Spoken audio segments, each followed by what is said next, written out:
Les 4 dernières minutes du Monde en français avec d'abord un rappel des titres de l'actualité.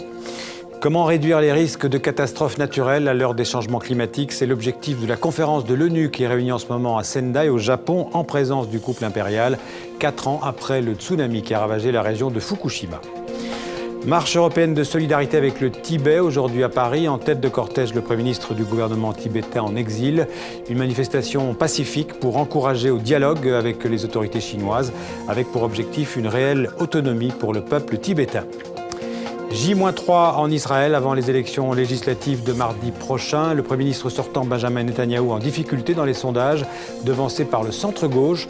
Mais les Arabes israéliens pourraient créer la surprise. La liste arabe unifiée pourrait devenir le 3e parti d'Israël.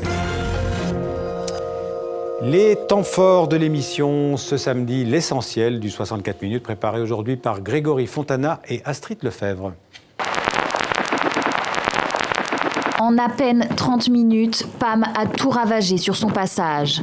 Les premières images témoignent de la violence du cyclone. Des rafales de vent atteignant les 330 km/h. Les tsunamis, par exemple les grandes sécheresses, par exemple les grandes tempêtes, 70% de ces phénomènes dits naturels ont pour origine en fait le dérèglement climatique.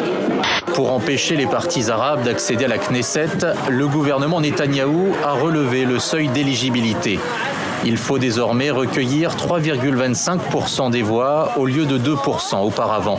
Les Tamouls sont très proches de l'État indien du Tamil Nadu. Le Premier ministre indien a plaidé pour une plus grande autonomie de la minorité tamoule dans un Sri Lanka uni.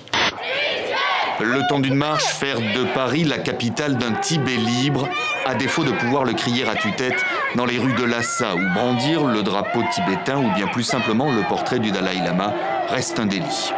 Quand on en est là, il faut avoir le courage de regarder la réalité en face et de se dire est-ce qu'on s'est trompé, de se poser la question et de regarder les points sur lesquels on a éventuellement trébuché ou on a fait fausse route. Je crois que c'est une question de courage et de bon sens.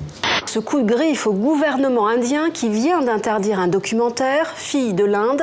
Ce film revient sur le viol d'une étudiante à New Delhi en décembre 2012. Le drame avait alors provoqué une immense vague d'émotions et fut à l'origine d'un mouvement de protestation sans précédent à travers tout le pays. C'est un film qui montre, sans que ce soit didactique, jusqu'où les extrémismes religieux peuvent entraîner les êtres. Savez-vous que vous êtes les seuls à porter plainte? Les parents des scouts disparus soutiennent l'abbé Vialard et refusent une enquête. Mais qui sont ces gens? Une sorte de secte à connotation catholique. Ce qu'essaye de montrer cette fête de l'ethnologie, c'est que l'ethnologie peut être une manière de mieux comprendre ce qui se passe aujourd'hui. En regardant des gens qui sont très éloignés de nous, on essaye de comprendre nos problèmes, notre présent et j'espère aussi parfois notre futur.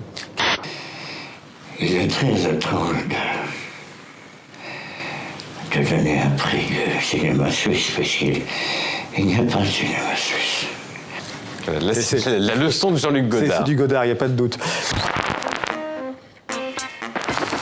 Voilà, fin du 64 minutes pour ce samedi. Merci de votre fidélité. Bonne suite de programme sur TV5 Monde. Bonne soirée, bonne nuit ou bonne journée. À demain. Merci.